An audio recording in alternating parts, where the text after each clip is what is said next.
All right, let's do another pretty popular pattern for my area along the Fran Bedders line. This is going to be the Ausable Bomber. This is another fly that's really heavily hackled and really just kind of unsinkable.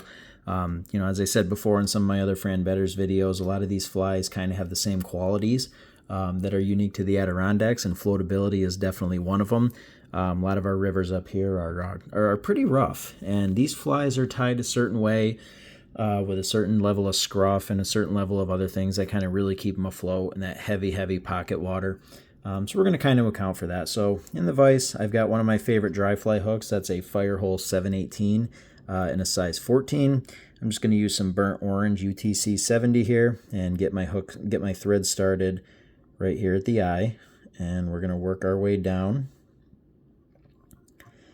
I don't always lay a thread base on all of my flies, but sometimes if you're going to tie something in that's got a little bit of bulk to it, you kind of want that thread base there because the material is just too easy to spin around on you when it's got nothing but bare hook shank there. So I'm going to bring that back to the front, and I'm going to leave, let's go one left, right about there. Little bit of space there behind the eye. And in my stacker, I've got a little bit of white calf tail. So I'm going to get those tips stacked up. And let's see, I'm going to pull this out of my stacker backwards so that the tips are facing forward. And we're just going to go and gather all those. Don't worry at all about, having everything perfectly aligned and doing this fly perfectly. As I said in the beginning, these flies are meant to have some scruff to them, be all over the place. It's kind of how they were designed. Might even be some good flies to learn how to tie on, just for the simple fact that you're allowed to kind of screw some things up. So I'm just going to kind of take some, tuft a little bit less than the length of the shank there. I'm just going to kind of adjust the length with my right hand, transfer my grip over to my left, and we're just going to tie that tuft in off the front of the fly like that. Get some real nice tight wraps on there. Make sure that's not going anywhere. Yeah, that's about what I want. So we're going to take this and angle our scissors down and cut that off at an angle. And that's going to allow for us to have a taper to our body. So now I'm just going to hold this on top, take touching wraps all the way down. You can kind of see how that tapered cut, or that angled cut, is going to give us that tapered look we want to our body. So next order of business, got a woodchuck patch here. That's what's going to make the tail for us. So we're just going to kind of separate the amount of fibers we're going to want for our tail here. Cut that off. So you can see down here when you cut some woodchuck off, what you really want, you want these guard hairs here at the end. So we're going to hold these by the tips, and you don't even really need a brush. You can just take your fingers and just pull that big tuft of fur right out of there, and it's just going to leave you with the guard hairs like that. So woodchuck's a pretty easy material to work with. You're going to end up with somewhere around that much. So all we're going to do is get that into our stacker. Make sure all the fluff and everything is out of the way. Give that a good stack.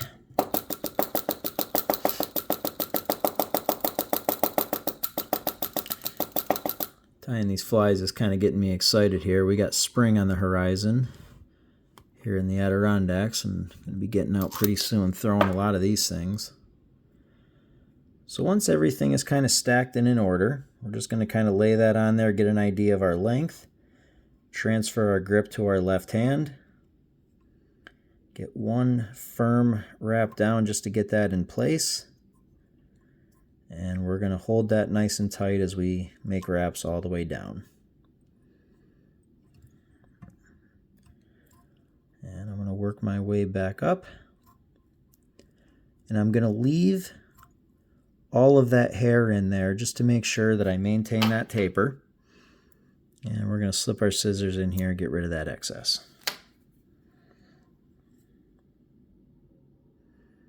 All right, let's bring our thread back down to the back. Next order of business is going to be our hackle. So this is going to use a brown and grizzly combo. And I'm going to start with the hackle that I want to tie in second, which is the grizzly. And I don't know if you can see that or not, but this is kind of crazy. This doesn't really have anything to do with the fly. I just think it's cool. This feather here, I'm just going to pull it through the camera. That normally you would say that came from a saddle. This is actually a piece of grizzly from a cape. Look at that. That is an absolutely ridiculous piece of hackle. I don't know how long that is. I got better things to do than break out my ruler for a piece of hackle, but my God, that is one of the longest pieces of hackle I think I've ever pulled off of a cape. That is absolutely crazy. So I'm going to take that and I'm just going to tie that right in the back here. Get that secured. And I'm just going to take a couple of wraps there and move on over to my brown. Now this is a little bit more of a humane piece of hackle off a cape. There's the length of that guy. I don't know, this might be maybe a fifth of what that grizzly one is. I mean, that's a wild piece of hackle, man. That is crazy. That came off a whiting cape. I mean, so did the brown, but I mean, the brown's not 9 feet long like the grizzly. So I'm just going to go and get those two tied in, get them secured all the way to the tail. I'm going to come back up again, get those. And the reason why I'm continuously going back up to the top is I really don't mind building up the bulk. I like a little bit of a taper to this fly and a little bit of a bulk, and that's the look that I'm looking for. Now, next thing is the key ingredient. This is Fran Better's Australian possum dyed in this rusty-ish looking color. I've said before, I really don't know what it is about the Adirondacks. I don't know if we got a lot of tannic water up here in the Adirondacks. It's got that like tea-stained color to it. So I don't know if that's really the secret behind why the fish just get turned on by this color, but man, do they love this rusty color. You know, a lot of times you can just, throw this on any other pattern you might have, and something that might call for a different color dubbing. If you're in the Adirondacks, just throw this rusty color on there and it almost doesn't matter. You're going to be in business. So I'm going to go, and now that I got my dubbing noodle good to go, I'm going to go and get this wrapping up the body. I got a pretty uniform noodle on here because I already kind of took care of the taper with the underbody. So we're just going to go and get that all the way up to the front. And once we get to where we're going to hit the wing, I'm going to pull that wing forward, and we're going to put a couple of wraps in front of it. Now, one of the things I want to point out about the wing is you don't want to go too crazy in front. This pattern doesn't call for you to split the wing or stand the wing straight up or anything like that. It's designed for the wing to stick off the front of the fly, kind of in the position that it's in right now. You want that kind of tapered towards the front, so you don't want to go too crazy with the dubbing in front of it. You want to make sure that that is angled forward. And I kind of like where I am right now with this dubbing, so I'm just going to pick some of this off of my thread here. Just get that right out of there. All right. I'm just going to put a little half hitch in there, save my work. You never know what can happen. All right. So from here on out, you can do this a couple of different ways. I do like to use the rotary function on my vise for a lot of these, but I don't really have the room here because I'm filming this. I'm looking for my hackle pliers here. I think I'm just going to do this by hand. Get out of there. So I like these English hackle pliers. These are the ones that I always use. They got a really, really tight grip. So what I'm going to do is I'm just going to kind of stand this hackle straight up. You don't want to twist it. You want to make sure that you start it in the exact position that it's laid on there. So I'm just going to stand it up. I'm going to make one firm wrap to make sure that it goes around the first time exactly the way that I want. And we're good to go. And I'm just going to take touching wrap. Whoops, geez. Kind of saw that coming. And I'm kind of glad that happened because I was about to say that I was going to take touching wraps. You're definitely not taking touching wraps. I don't know where the hell I got that from. But anyway, back at it. I had that clipped on a little bit too close to the tip, and the inevitable happened. So if you use the rotary function on your vise, it's pretty easy to just hold it at an angle, and you're guaranteed to get nice even wraps. But if you just kind of eyeball it, you can kind of accomplish the same just by doing it by hand. And get one wrap in front of that wing, and then we'll tie that off. I like this fly a lot. I love the floatability of this fly. I mean, it's just some of these things you just can't sink. And it's worth it too. I mean, I don't know if anybody watching this, I know I have a big following in a lot of other countries. You probably have no idea what the Adirondacks and all that stuff even are. But in the Adirondacks, what I'm referring to is an area in upstate New York, mountainous region in the United States, and it's got a lot of those tumbling pocket water type rivers. One of the more well-known rivers, the Ausable, is well known for this. So you got a lot of really, really rough water. So these heavily hackled flies, they do a great job. So now I'm going to take my grizzly. Anytime I tie a fly that has two hackles, I always wrap them separately. You can wrap these at the same time if you want. I just don't do it that way. I already got it twisted here. I'm not a fan of that.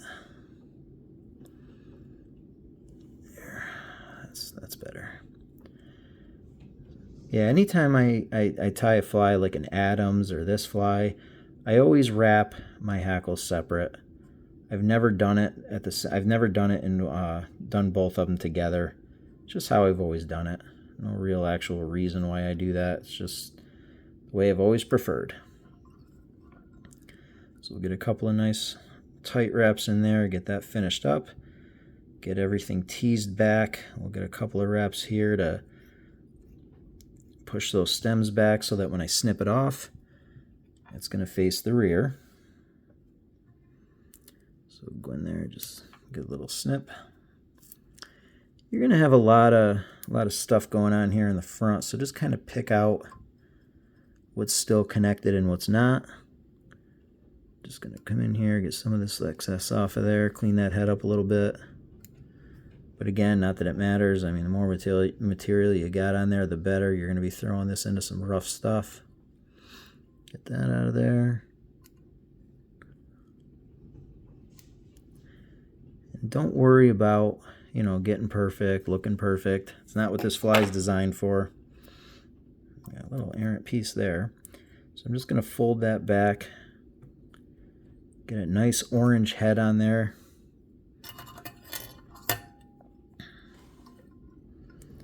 And we'll slip our whip finish tool in there. Try not to grab any more fibers. And we're good. Now, if you want to call it a day right now, more than welcome to do that. But I like this brown thread a lot. And when I use the brown thread, I like to bring that out a little bit with a little bit of Solares. It's just a really, really cool color, so I'm just going to dab that on there. Let that Solares sink in there. Get a little gloss to that head. Give it a zap.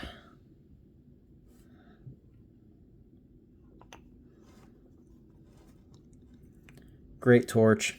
I try to pitch this torch every video I make. It's a little bit pricier, but this is the Solares torch. And that does a hell of a job curing this up. Just kind of angle that forward a little bit, and that is pretty much it, man. That is your borderline unsinkable Ausable Bomber. Originated by the legend himself, Mr. Fran Betters, up in the Adirondacks. A lot of information out there about him. Some of his flies are very, very well known. I've got a separate video or a separate folder on my YouTube just for his flies. This is going to be going into that folder. This is the Ausable Bomber. Like I said before, double hackled, whole body's hackled. Going to be a really, really difficult fly to sink. If you're fishing any kind of rough water, I mean, I know I mentioned the Adirondacks, but I mean, this fly works everywhere. If you got some kind of rough water where you need a fly that's really, really going to give you a lot of flotation, This is definitely one of the ones you want to go to. So very well-known fly around here in my parts. The Fran Betters Ausable Bomber. Fantastic fly. Okay? Questions, anything, just throw them in the comments, and be more than happy to start a conversation. Fran Betters is always a good talk. I know a lot of people that have met him and said a lot about him. I've mentioned before that I've met him, but didn't really know him too well, so I like having conversations about him. So anything about him or the fly itself, just throw them in the comments.